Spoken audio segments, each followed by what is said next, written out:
You all need to remember the secret to gardening here, besides double digging and getting your exercise, is compost, compost, compost, mulch, mulch, mulch.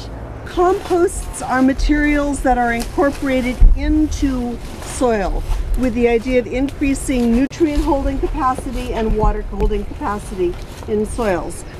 This is material that's been shredded, and then you've got a nitrogen source, frequently a manure, that's been added into it, and it's been turned by equipment on a regular basis so that it got lots of oxygen in there.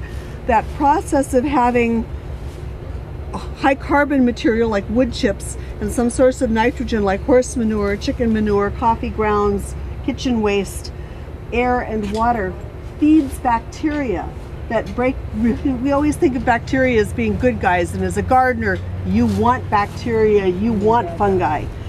This stuff smells great, it feels great.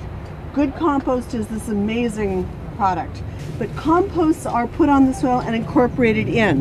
The compost that we put into the beds here was donated by Merlot, and we are working that into the double dug beds, again, to increase air movement through the soil and water holding capacity in the soil for the summer.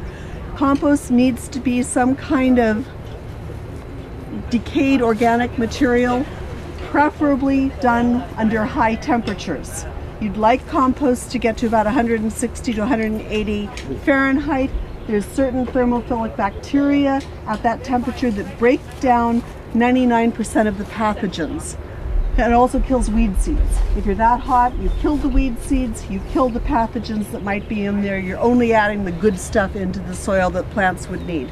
So compost is not a fertilizer. Compost is a soil amendment.